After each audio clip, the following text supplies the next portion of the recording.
Chapter 217, Mr. Door's Description. Mr. Door, this naming style is very similar to mine. I wonder what was the real name of this pathetic fellow who was lost and trapped in the deep darkness amidst the storms is, and what his sequence is. Or rather, just as Emperor Roselle had guessed, has one of the evil gods or devils. Klein let out a silent chuckle, which was mixed with ridicule and self-deprecating humor. He was also interested in the history of the Fourth Epoch. I know of the most famous war of the Four Emperors in the Fourth Epoch, but the specific details and the main figures involved are limited to the information spread by the major churches. For example, the Dark Emperor of the Solomon Empire. It wasn't until today that this so-called Mr. Door finally answered my questions by letting me know who the remaining three emperors are. The half-insane Blood Emperor of the Tudor dynasty, the Night Emperor of the Trunsoist Empire, and the Emperor of the Underworld of the Southern Continent, also known as Death. According to Mr. Door's description, in this war that changed the situation of the entire world, the Dark Emperor, Blood Emperor, and Night Emperor fell one after another. The Emperor of the Underworld reaped the greatest benefits. Having said that, Mr. Door added with profound significance that after over a century of digestion, Death went mad, but he also became stronger.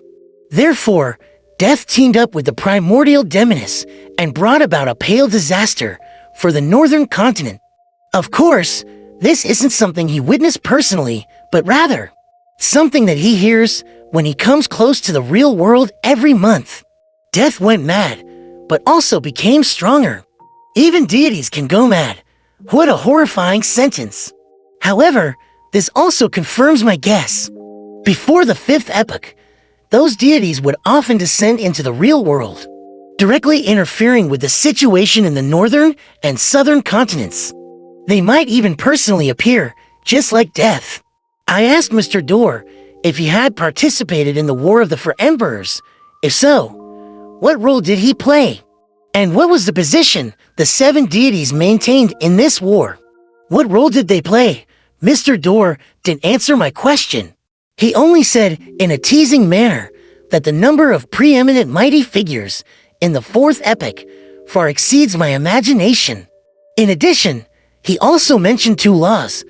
One is the law of beyonder characteristics indestructibility, and the other is the law of similar sequence beyonder characteristics conservation, which is consistent with certain things that I have learned from that most secret and ancient organization, and also from some of the phenomena I have observed. This can lead to many interesting conclusions, making many explanations take on other forms, making one's mind tremble in horror. For example, when there are too many high-sequence beyonders. In the same sequence pathway, the low-sequence beyonders would reduce, and vice versa. The beyonder characteristics had been fixed at the source. It will not increase or decrease. Does this mean that there really is a God who created all the deities? An omnipotent and omniscient God, and everything originated from him? This was the longest Roselle diary that Klein had ever seen. It took up to full pages, and one could imagine that it originally came on a double-sided page. It only became to separate pages after repeated copying. That's a lot of information, Klein sighed silently. As a history student who had graduated normally, he had always believed that the Solomon Empire, the Tudor dynasty, and the Trunsoist Empire came one after the other in a line, with a certain degree of restoration before a new political outcome was established. To his surprise, the War of the Four Emperors described by Mr. Door clearly and unambiguously revealed one thing: three empires had existed at the same time. If this were true, then it would really overturn most of the current research on the Fourth Epoch in the field of history. Klein suddenly thought of the original Klein, who was filled with interest towards archaeology and the history regarding the Fourth Epoch. Today, I've helped him achieve his wish. I wonder if Death had already become a true deity during the War of the Four Emperors. It's hard to determine according to Mr. Door's descriptions. I can only first assume that the Emperor of the Underworld, who had obtained benefits from the War of the Four Emperors, had broken through his limits and become a deity, but he also went mad as a result. To have a deity go mad was truly terrifying. Just thinking about the details makes one tremble from the bottom of their heart. It's no wonder that the knowledgeable Emperor Roselle would use the word horrifying to describe this matter. Could it be that the so-called evil gods were crazy orthodox deities? Would that mean that there might only be evil gods left in this world one day? Man, does this mean that the end of days cannot be stopped? Klein smiled to hide the growing solemnity of his emotions. He felt that the future he imagined was filled with a dark gray hue. At the same time, he raised his evaluation of the Dark Emperor, Blood Emperor, and Night Emperor, believing them to be the preeminent mighty figures who were close to being deities. Perhaps that means Sequence 1 is the peak existence of a single pathway. According to this logic, for Dark Emperor to live for centuries or over a millennium wouldn't be unacceptable. That would explain the original Klein's confusion. He had obtained contradictory findings from the content recorded in the Antigonus family's notebook with his own mentor's viewpoint. He believed that the Dark Emperor was a common name, used by every emperor of the Solomon Empire perhaps. The Dark Emperor had always been the same Dark Emperor, of course. Other possibilities cannot be eliminated. For example, they could have been replaced 2 or 3 times, but is the name of that pathway Sequence 1, Dark Emperor.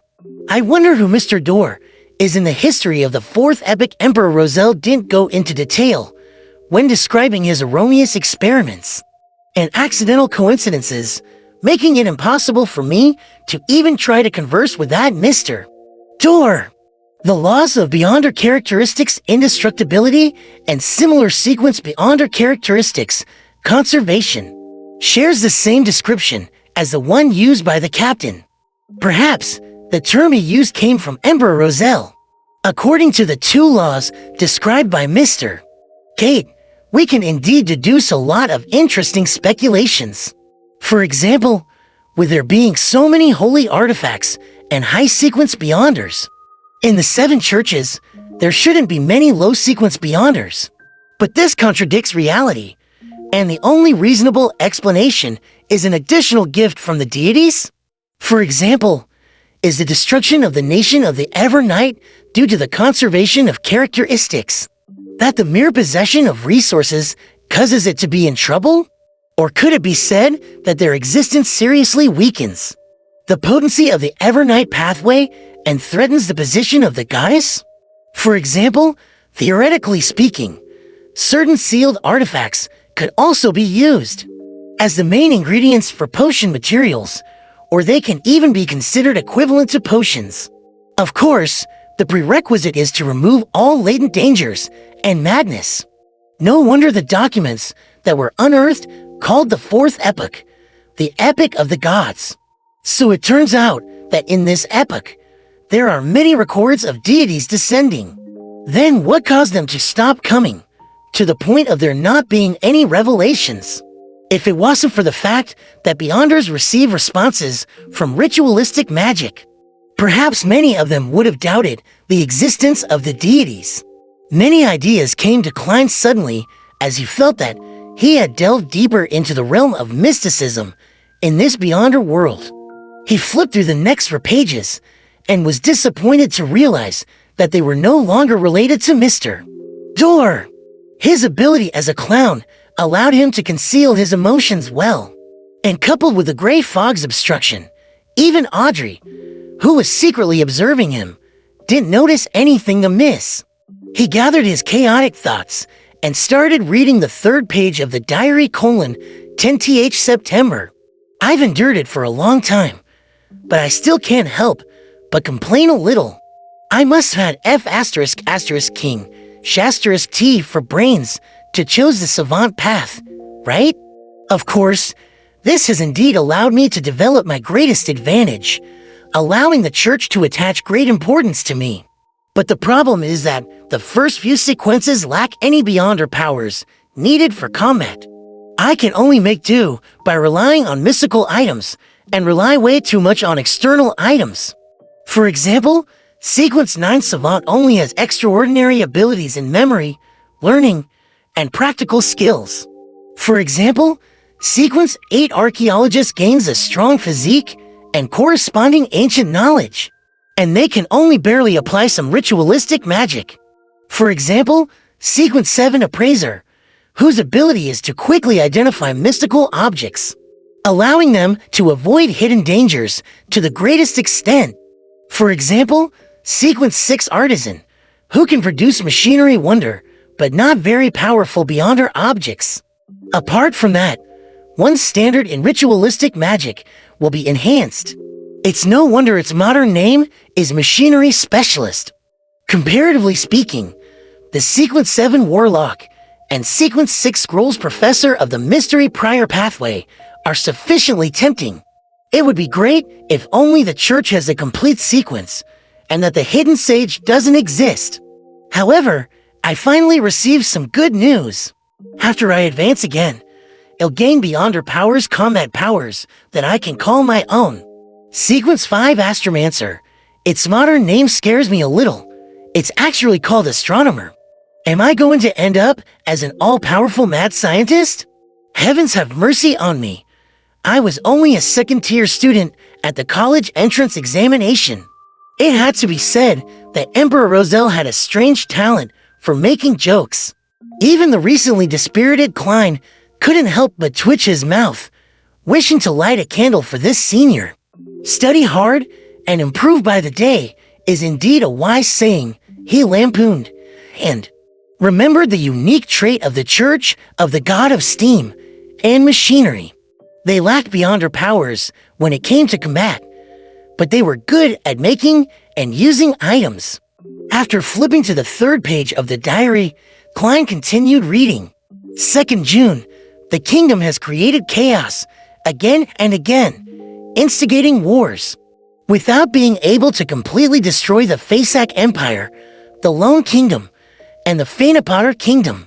As such, the kingdom has no choice but to shoulder huge debts, and its economy is on the verge of collapse. From my observations, the people, merchants, and soldiers are very dissatisfied. The riots are just lacking a spark. This is my chance. But I have to be very careful. The Sauron family has witnessed the history of the Fourth Epoch, and is an ancient family with a high possibility of having high sequence beyonders. I need the support of the Church, as well as gain a tacit agreement with the Church of the Eternal Blazing Sun.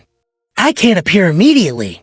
First, I'll let the rebels destroy order before I end it all as a protector. Consul Roselle Gustave.